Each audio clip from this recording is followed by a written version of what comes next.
Kremlin aide Nikolai Patrushev said Russia, China, and Iran sent warships for joint naval exercises near the Strait of Hormuz. In comments to the Russian weekly Argumenti I Fakti published on February 17, 2026. The exercises, officially named Maritime Security Belt 2026, represent the 8th iteration of a trilateral naval drill series first launched in 2019, according to Iranian state media. International reporting, including by Anadolu Agency and Reuters, has previously described the Russia-China-Iran Maritime Security Belt drills as recurring annual exercises. Patrushev described the maneuvers as part of what he called the construction of a multipolar world order on the oceans, criticizing what he called Western dominance at sea. The announcement came on the same day that the United States and Iran began a second round of indirect nuclear negotiations in Geneva, mediated by Oman, according to reporting by NPR, the Associated Press, and Euronews. Regional outlets cited analysts who argued the timing could be a coordinated signal, though that intent cannot be independently verified, aimed at raising the political and military cost of any American threat to use force. Iran's Foreign Minister Abbas Araghchi, who arrived in Geneva leading a diplomatic and technical delegation, wrote on X that he was carrying real ideas to achieve a fair and equitable deal, adding pointedly that submission before threats was not on the table, as reported by Axios and NPR. Speaking to reporters aboard Air Force One on Monday night, President Donald Trump said he would be involved in the Geneva talks indirectly and described them as very important, according to NPR, Axios, and the Times of Israel. According to pool reports carried by NPR and Axios, Trump called Iran tough negotiators before adding that he hoped they would be more reasonable. He said, "I think they want to make a deal. I don't think they want the consequences of not making a deal." The remarks came as the Trump administration continued its strategy of maximum military pressure, having ordered the USS Gerald R. Ford, the world's largest aircraft carrier, to redeploy from the Caribbean to the Middle East on February 13th, joining the USS Abraham Lincoln strike group already operating in the Arabian Sea, according to USNI News, NBC News, and the New York Times. The move creates a rare dual-carrier posture in the region, with the Ford heading to join the Lincoln, according to USNI News and Army recognition. The Lincoln, which arrived in the region on January 26th after departing San Diego in November 2025, carries Carrier Air Wing 9 with F-35C Lightning IIs and F/A-18 Super Hornets, and its strike group includes at least 3 Arleigh Burke-class guided missile destroyers, according to the same outlets. The Ford's redeployment extends a deployment that began in June 2025, and its crew may not return to Norfolk until late April or May, potentially approaching the longest post-Vietnam carrier deployment on record, USNI News reported. According to Mehr News Agency and News.az, the Maritime Security Belt 2026 exercises are designed to strengthen maritime security, enhance coordination against piracy and maritime terrorism, and conduct joint search and rescue operations. Regional media reports indicate the drills include escort maneuvers for commercial vessels, communications exercises, and coordination between surface combatants, logistics ships, and naval aviation. Patrushev told Argumenti I Fakti that the participating navies practiced coordinating efforts to protect trade routes that he said were becoming increasingly vulnerable, adding that the Hormuz exercises had proven their relevance. The Maritime Security Belt series has evolved alongside broader military cooperation among the 3 countries. Just weeks before the Hormuz exercises, from January 9th to 16th, navies from BRICS Plus countries conducted the Will for Peace 2026 exercise off Simonstown, South Africa, the first multinational naval drill under the BRICS framework, as reported by the South African Department of Defense, DefenseWeb, and USNI News. That exercise was led by the Chinese People's Liberation Army Navy and included surface combatants from China, Russia, Iran, the UAE, and South Africa, with Brazil, Egypt, Ethiopia, and Indonesia participating as observers, according to DefenseWeb and The Diplomat. India, the current BRICS chair, notably declined to participate, with its Ministry of External Affairs calling the exercise entirely a South African initiative rather than an official BRICS activity. The Will for Peace 2026 drill drew sharp criticism from Washington. According to Al Jazeera and the Maritime Executive, the U.S. Embassy in South Africa accused the South African military of cozying up to Iran and defying instructions from its own government. Reports by the Daily Maverick indicated that President Cyril Ramaphosa had ordered Iran to withdraw from the exercises on January 9th, but Iranian vessels that had already deployed, including the corvette IRN's Nagdi and the expeditionary sea base IRN's Shahid Madavi, continued participating, according to USNI News. South Africa's Democratic Alliance Party said the exercises contradict our stated neutrality, while critics warned the drills could cost South Africa its favorable trade status when the African Growth and Opportunity Act came up for review in the U.S. House of Representatives. The Maritime Executive reported that the exercise had very little military significance in purely operational terms, with the seagoing phase consisting of a passage exercise without anti-submarine or anti-aircraft drills. But as the Diplomat and the South China Morning Post noted, the symbolic significance far outweighed the tactical content, as BRICS appeared to be evolving from a purely economic platform towards something closer to a security and defense actor, testing whether the bloc can expand its influence into the military realm without officially formalizing itself as an alliance. The Strait of Hormuz sits at the center of this confrontation for a reason. It is the only sea passage from the Persian Gulf to the open ocean, bordered by Iran to the north and Oman to the south. According to the U.S. Energy Information Administration, oil flow through the strait averaged roughly 20 million barrels per day in recent years, the equivalent of approximately 1/5 of global petroleum liquids consumption. A Congressional Research Service report published in 2025 noted that roughly 27% of the world's crude oil and petroleum products maritime trade and 22% of global liquefied natural gas trade pass through the waterway. At its narrowest point, the strait is just 22 nautical miles wide, with 2 shipping lanes of 2 miles each, separated by a 2-mile buffer zone, according to the same CRS report. CRS and EIA note that limited bypass capacity exists via Saudi and UAE pipelines, but alternative routes cannot replace full Hormuz volumes if the strait were blocked, according to the CRS and EIA data. Iran has the Gora-Jask pipeline and Jask export terminal on the Gulf of Oman, but EIA data show it has not used this route extensively. That geographic reality means any disruption, even a temporary one, would send immediate shockwaves through global energy markets, and that is precisely what happened. On Tuesday, February 17th, Iran said it temporarily closed parts of the Strait of Hormuz for several hours during live fire exercises, citing security precautions, according to the Associated Press, CNBC, and Bloomberg. The AP described the move as a rare official closure announcement, something Iran has not done since the 1980s Iran-Iraq war era. Iran's semi-official Fars news agency reported the closure, while Bloomberg cited Iranian state TV as saying the main transit routes of the Strait of Hormuz are under the control of the IRGC Navy, and Iran has no red lines when it comes to safeguarding security in this region. Oil markets reacted swiftly but with restraint. Oil prices moved modestly on the news, with Brent crude briefly rising before settling, according to CNBC and Bloomberg. Market coverage said a geopolitical risk premium remains priced into benchmarks, though estimates of its size vary widely among analysts.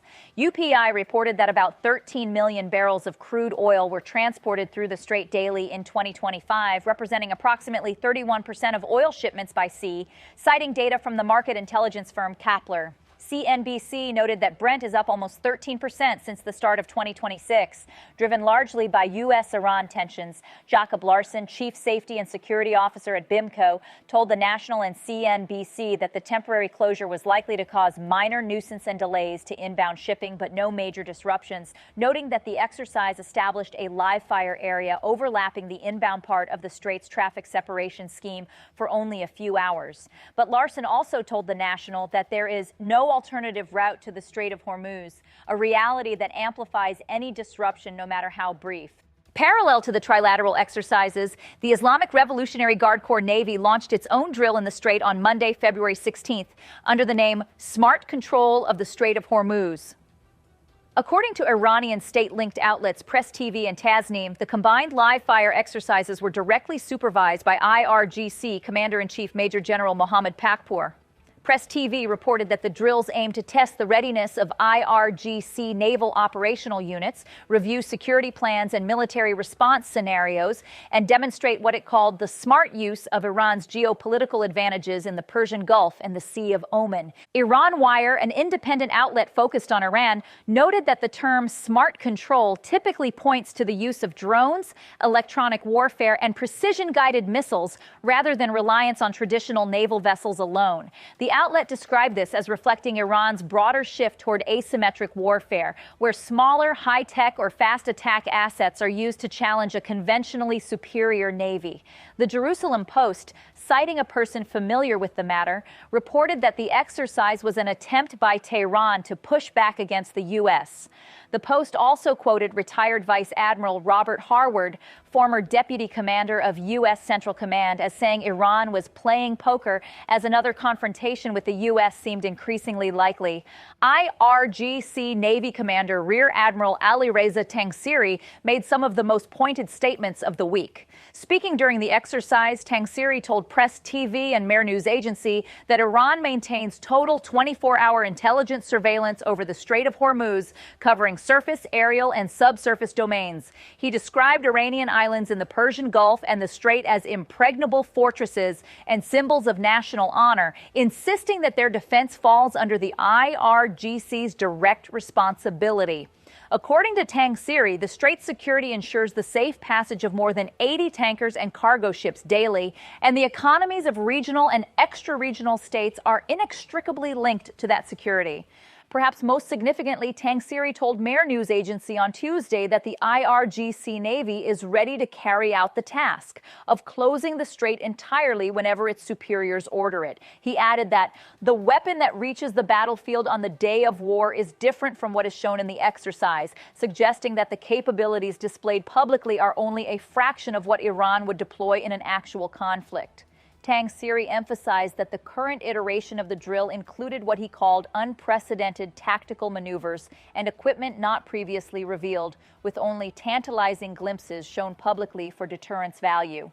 The Levant Files, citing Iran's Noor News Agency, reported that the drill was framed not as offensive, but as a stabilizing measure reinforcing Iran's right under international law to secure its territorial waters.